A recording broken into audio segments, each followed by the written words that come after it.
السلام علیکم ناظرین، آپ کو بہت اچھے طریقے سے پتا ہے کہ حالیہ کچھ دنوں میں میاں محمد نواز شریف اور ان کی family they have been trying their level best to get out of the mass,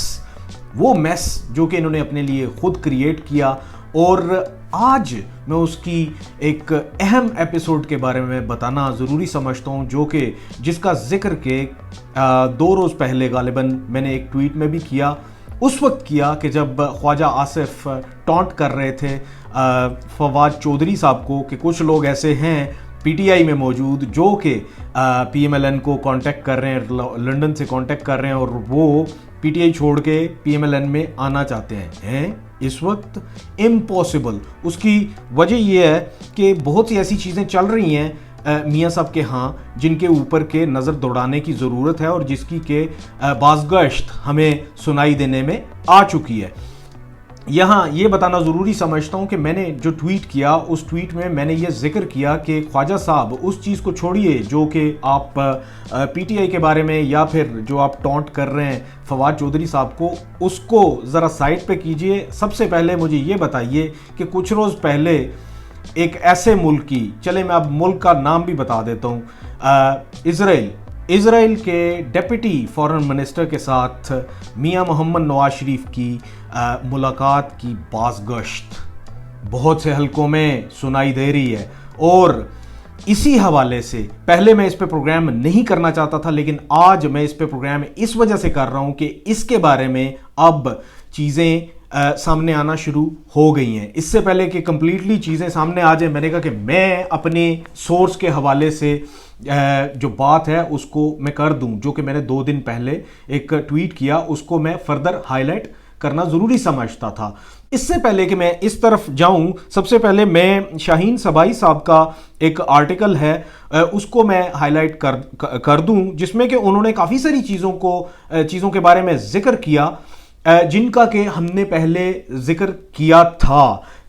آپ کو یاد ہوگا کہ کاؤنٹر سٹرائک میں میں نے اور میجر عادل راجہ نے اس چیز کے اوپر ڈیٹیل میں بات کی کہ کیسے ایم بی ایس کو کانٹیکٹ کرنے کی کوشش کی گئی، پھر ایم بی ایس کے ذریعے امریکنز کو بھی کانٹیکٹ کرنے کی کوشش کی گئی، پھر انڈینز کو بھی استعمال کرنے کی کوشش کی گئی، پھر انڈینز کے ساتھ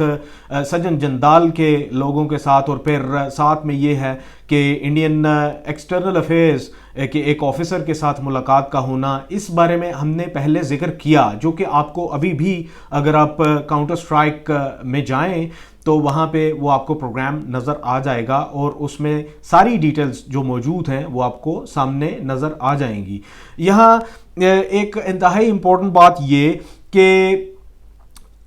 شاہین صبائی صاحب کے جو تجزیے ہوتے ہیں، جو ان کی ہاکنگ ہوتی ہے، وہ بہت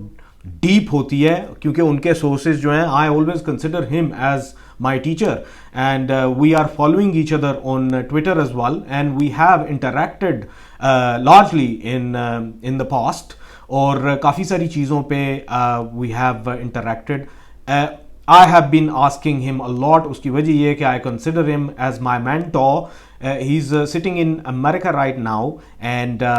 he's doing his journalism from there and he writes articles for prominent news portals and news papers. تو اسی حوالے سے انہوں نے یہ جو آرٹیکل لکھا، اس میں انہوں نے کیٹیگوریکلی یہ کہا کہ جیرڈ کشنر کے ساتھ کانٹیکٹ کرنے کی کوشش کی. اب جیرڈ کشنر کون ہے؟ جیرڈ کشنر سن ان لو ہے ٹرمپ کا، پنجابی میں کہیں تو جواترا ہے، اور وہ جو ہے وہ ایک انتہائی امپورٹنٹ پرسن ہے اس وقت. اور میں نے پچھلے کئی پروگرامز میں اور کئی جگہ بات کرتے ہوئے یہ ذکر بھی کیا کہ جیرڈ کشنر اس وقت ڈیفیکٹو لیڈر آف زائنزم ہے، جو کہ زائنسٹ کو لیڈ کر رہا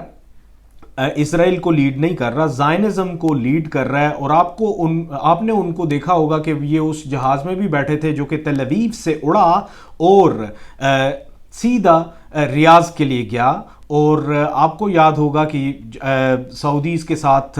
بیٹھنے میں، ایم بی ایس کے ساتھ بیٹھنے میں محمد بن سلمان کے ساتھ سب سے بڑا جو ہاتھ تھا وہ جیرڈ کشنر کا تھا. اور اس کے ساتھ ساتھ یہاں پہ انٹرسٹنگ بات انہوں نے یہ لکھی کہ Nawaz Sharif repeatedly requested M B S کہ وہ اپنے سنس کے ذریعے سے کہ میرے بیٹوں کی ملاقات جو ہے وہ جیرڈ کشنر کے ساتھ کروائی جائے. اس کی وجہ یہ ہے کہ یہ جیرڈ کشنر کو یوز کر کے امریکنز کو آن بورڈ لینا چاہتے تھے تاکہ امریکہ اپنا کوئی انفلوئنس بنائے. لیکن somehow Americans did not want to poke their nose this time around in Pakistan's internal affairs. اس کی سب سے بڑی وجہ یہ ہے کہ ان کے ہاں اپنے ہی اتنے مسائل ہیں, اور دوسری بات یہ ہے کہ they have actually learned the lessons of the past, اور جس میں کہ اب ان کو اس چیز کا احساس ہو گیا ہے کہ اس وقت اگر افغانستان سے نکلنے میں کوئی ان کی مدد کر رہا ہے تو وہ پاکستان ہے, بیکاز پاکستان نوز کہ امریکہ چاہے ادھر صدیاں گزار لے, یہاں پہ امریکہ کو ٹکنے نہیں کوئی دے گا, اور اس چیز کو ان کو بہت اچھے طریقے سے پتہ ہے. اور اب پینٹاگون نے بھی یہ ڈیسائیڈ کر لیا ہے کہ پاکستان کی مدد لی جائے اور نکلا جائے. اور آپ کو بہت اچھے طریقے سے پتا ہے, کچھ فوٹیجز بھی آپ نے دیکھ لی ہوں گی, کچھ تصویریں بھی آپ نے دیکھ لی ہوں گی ان گاڑیوں کی جو کہ ہمویز چلتی تھیں کابل میں, قندھار میں, ہر طرف چلا کرتی تھی, قندوز میں چلتی تھیں. وہ اب چلتی چلتی بارڈر کراس کر کے پاکستان میں آ کے اور آہستہ آہستہ اس اوڑ جانے, ان میں سے کچھ جو ہیں وہ پاکستان نے بائے کر لی ہیں, اور کچھ جو ہیں پاک آرمی کے پاس رہیں گی, اور کچھ جو ہیں وہ اللہ دے حوالے ہو جائیں گی اور سائیں ان کو لے جائیں گے واپس, اور جن کی ہیں وہ اپنے پاس ہی رکھیں. تو کیا ہوا کہ America did not want to do anything with Pakistan. تو جب میاں نواز شریف کو اس طرف سے نہ ہوئی تو ایم بی ایس کو پھر استعمال کرنے کی کوشش کی گئی. جیرڈ کشنر کے ہی ذریعے انہوں نے کوشش یہ کی کہ army chief of Britain, army chief of America, ان سب کو آن بورڈ لیا جائے اور ان سے مدد مانگی جائے. یہ سارا کرنے کی شریف فیملی کو ضرورت کیوں پیش آئی؟ اس کی وجہ یہ ہے کہ شریف فیملی اس وقت ایک ایسی سچویشن میں گرفتار ہے, ان کو اندازہ نہیں تھا کہ ہم اس طریقے سے اتنے برے پھنس جائیں گے. کیسے برے پھنس جائیں گے کہ اس وقت تک ان کے صاحبزادوں کے آلموسٹ ایک محتاط اندازے کے مطابق $10 ملین US لگ چکا ہے اس کیمپین میں, جو کہ وہ گورنمنٹ کے مخالف, جو کہ پاک آرمی کے خلاف, اور جو کہ جوڈیشری کے خلاف, اور جو کہ ایسے ججز کے خلاف جنہوں نے کہ ان کے خلاف فیصلے دیے, حق پہ فیصلے دیے, حق بجانب ہو کے انہوں نے فیصلے دیے. تو اب ان کے ذہن میں یہ آیا کہ ہم ایک بڑے پیمانے پہ کوئی ایسی چیز کریں جس سے کہ ڈٹر ہو کے پاک آرمی جو ہے وہ ان کے نزدیک یہ ہے کہ پاک آرمی نے شاید ان کے خلاف ہتھیار اٹھا رکھے ہیں. ایسا بالکل نہیں ہے, قانون کی بالادستی ہے. آپ نے چیف آف آرمی سٹاف کے پاس اپنے نمائندے کو بھیجا محمد زبیر کی شکل میں, انہوں نے ان سے جا کے بات کی, اور انہوں نے جب ان سے یہ کہا کہ اگر آپ کو کوئی عدالتوں کے متعلق کوئی سوال ہیں تو آپ کو عدالتوں میں جانا چاہیے, اگر پولیٹیکل سوال ہیں تو آپ کو پارلیمنٹ میں جانا چاہیے, اور وہاں پہ ان مسائل کا حل نکالنا چاہیے, اور ہمیں بیچ میں گھسیٹنے کی کوشش نہیں کرنی چاہیے. اس کی وجہ یہ ہے کہ ہم آرمی ہیں اور ہم لوگ بنکرز میں ہی اچھے لگتے ہیں, اور وہ بنکرز میں ہی موجود ہیں, اور وہ یہ نہیں چاہتے کہ وہ پاکستان کی پولیٹکس کا حصہ بنے, اور یہی ان کو گھسیٹ کے بیچ میں لانا چاہ رہے تھے. لیکن جب ہر طرف سے ان کو دروازے بند نظر آئے تو ایک طرف سے پھر ان کو یہ کہا گیا کہ آپ کو ہماری طرف سے تو مدد مل ہی رہی ہے, لیکن یہ ہے کہ ایک ایکسٹرا مدد بھی ہم کہیں سے آپ کو دلوا سکتے ہیں, اور وہ مدد انہوں نے پھر انڈینز نے ارینج کر کے دی, اور وہ جو مدد ہے وہ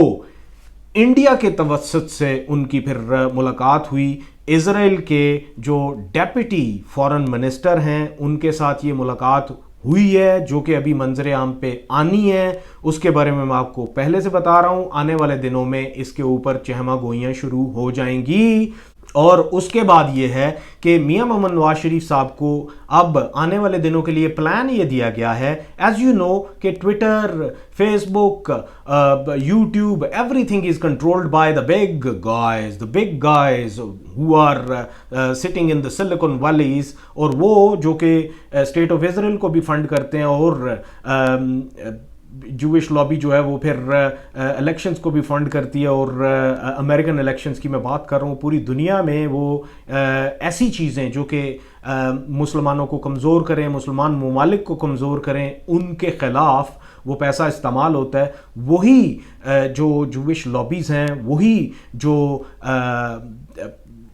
یہ سارا آپ کو سوشل میڈیمز جو نظر آتے ہیں، سوشل میڈیا کے سارے جو ہینڈلز ہیں وہ استعمال ہوں گے۔ آنے والے دنوں میں آپ کو ایک انتہائی ریپڈ چینج نظر آئے گا on Twitter, on Facebook, on YouTube, جس میں کہ ایسی پوسٹ جو کہ میاں صاحب کے خلاف ہوں گی ان کو کنٹرول کیا جائے گا۔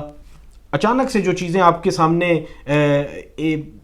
اپیئر ہوتی ہیں آرٹیفیشل انٹیلیجنس کی وجہ سے، وہ ان کی زیادہ اپیئر ہوں گی اور جو ان کے خلاف ہوں گی وہ کم ہوں گی۔ اس کی وجہ یہ ہے کہ یہ سارے کا سارا ایک نیٹ ورک بیٹھا ہوا ہے جو کہ کنٹرول کر رہا ہے، اور وہ عوام کی رائے کو تبدیل کرنے کے لیے یہ سارا کچھ کریں گے، اور آنے والے دنوں میں یہ آپ کو نظر آئے گا۔ اور ساتھ میں یہ ہے کہ ہر ایک وہ طریقہ آزمایا جائے گا جس سے کہ پاکستان میں میجورٹی اس وقت جن کو کہ یہ عیاں ہو چکا ہے کہ میاں محمد نواز شریف اپنی منی ٹریل نہیں دے پائے، اور ساتھ میں یہ ہے کہ وہ ایک کرپٹ ہیں، انہوں نے کرپشن کے پیسے سے اپنی جائیدادیں بنائیں، پھر ان کو سزائیں ہوئیں، پھر وہ یہاں پہ کورٹس کے سامنے وہ غلط دستاویزات دے کے اپنی میڈیکل گراؤنڈز پہ یہاں سے چکمہ دے کے نکل چکے ہیں، اور وہاں پہ جا کے اللہ تیری یاری ہے سب ٹھیک ٹھاک ہو چکے ہیں، اور وہاں پہ بیٹھ کے اب ہرزہ سرا ہیں پاکستان کے خلاف۔ اس حد تک ہرزہ سرا ہیں کہ انہوں نے اداروں کو بھی یہ ایک پیغام دے دیا ہے کہ وہ کہتے ہیں نا کہ کوڑیاں تے کاٹھیاں پالو، تو انہوں نے یہ بتا دیا کہ میں نے کوڑیاں تے کاٹھیاں پالیاں نے۔ وہ یہ کہ اب جب کہ مجھے کہیں سے بھی مدد نہیں مل رہی تو اپنی کرپشن بچانے کے لیے میں کسی بھی نہج تک جا سکتا ہوں، اور وہ نہج اگر اس حد تک بھی چلی جائے کہ میں پاکستان کے ٹکڑے ٹکڑے ہوتے ہوئے اپنا حصہ ڈالوں، تو اپنی آخری عمر میں یہ کام بھی کرتا چلوں گا۔ ساری عمر میں نے پاکستان کا کھایا، ساری عمر میں نے پاکستان کو کھایا، ساری عمر میں نے پاکستان کے ٹیکس پیئر کا کھایا، اور اس کے پیسے کو پاکستان کے نام پہ قرضے لے کے کک بیکس لیتا رہا، قرضے جو ہیں وہ بھی اٹھا کے میں باہر ہی بھیجتا رہا، اور ساتھ میں یہ ہے کہ بھوک پانگڑے عشق بنیرے چلتا رہے پاکستان میں، اور کھیت سہاگا ملک تھے۔ میں اپنی وہ ایک مثال استعمال ہوتی ہے اپنا بنائے بنتا، یہیں تک ہی میں بولوں گا، اس سے آگے میں نہیں بولوں گا، بہت ہی بھیانک ہے آگے، لیکن یہ ہے کہ انہوں نے یہی کرنے کی کوشش کی، اور اس چیز کو سمجھنے کی ضرورت ہے۔ ہم لوگ نہیں سمجھتے، ہمیں سمجھنے کی ضرورت ہے۔ یہ بات آج میں نے کرنی تھی۔ آپ سب سے اجازت چاہوں گا، اپنا بہت بہت خیال رکھیے گا، بہت شکریہ۔